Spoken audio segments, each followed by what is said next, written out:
मजदूरी और प्रेम निबंध सरदार पूर्ण सिंह द्वारा रचित है, जिसमें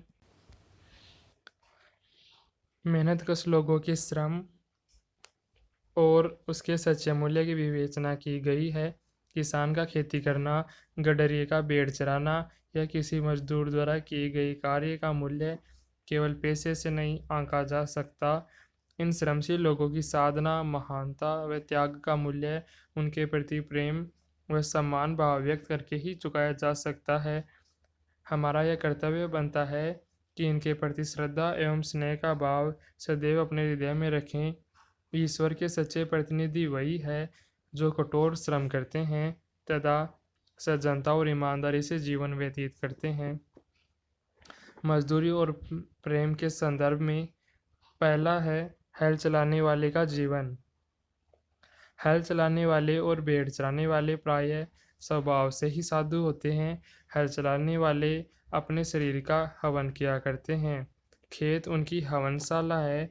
उनके हवन कुंड की ज्वाला की किरणें चावल के लंबे और सफ़ेद दानों के रूप में निकलती हैं। गेहूं के लाल लाल दाने इस अग्नि की चिंगारियों की डालियां सी है।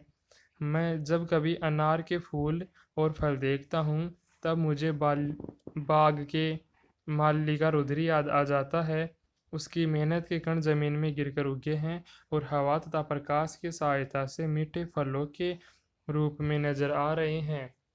किसान मुझे अन्न में, फूल में, फल में आहुति देता हुआ सा दिखाई पड़ता है। कहते हैं ब्रह्माहुति से जगत पैदा हुआ है। अन्न पैदा करने में किसान भी ब्रह्मा के समान है। खेती उसके ईश्वरीय प्रेम का केंद्र है।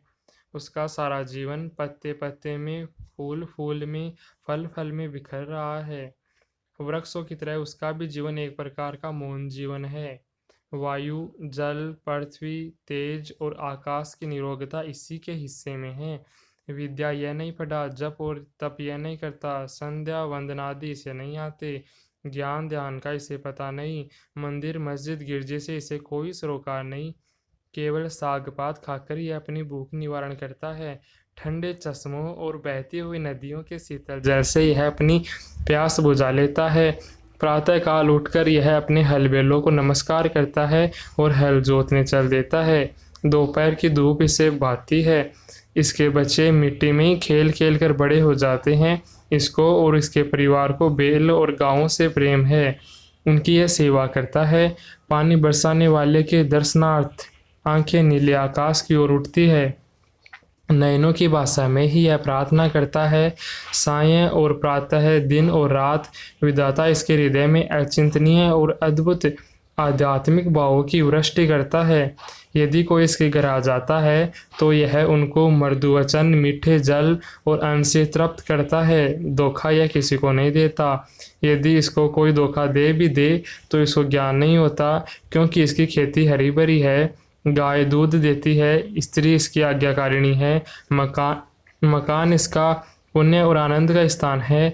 पशुओं को चराना, नहलाना, खिलाना पिलाना, उसके बच्चों की अपने बच्चों की तरह सेवा करना, खुले आकाश के नीचे उसके साथ रातें गुजार देना, क्या स्वाध्याय से कम है? दया, वीरता और प्रेम जैसा इन किसानों में देखा जाता है, अन्यत्र मिलने का नहीं। गुरु नानक ने ठीक कहा है, भोले भाव मिले रघुराई। भोले भाले किसानों को ईश्वर अपने खुले दीदार का दर्शन देता है। उनकी फूस की छतों में से सूर्य और चंद्रमा छन छन कर उनके बिस्तरों पर पड़ते हैं। ये प्रकृति के जवान साधु है। जब कभी मैं इन बेमुकुट के गोपालों के दर्शन करता हूँ तो मेरा सिर स्वयं ही झुक जाता है। जब मुझे किसी फकीर के दर्शन होते हैं तब मुझे मालूम होता है कि नंगे सिर, नंगे पांव, एक टोपी सिर पर, एक लंगोटी कमर में, एक काली कमली कंधे पर, एक लंबी लाठी हाथ में लिए हुए, गौओं का मित्र, बैलों का हमजोली, पक्षियों का हमराज, महाराजाओं का अन्नदाता, बादशाहों को ताज पहनाने और सिंहासन पर बिठाने वाला, भूखों और नंगों को पालने वाला, समाज के पुष्पोद्यान का माली और खेतों का वाली जा रहा है।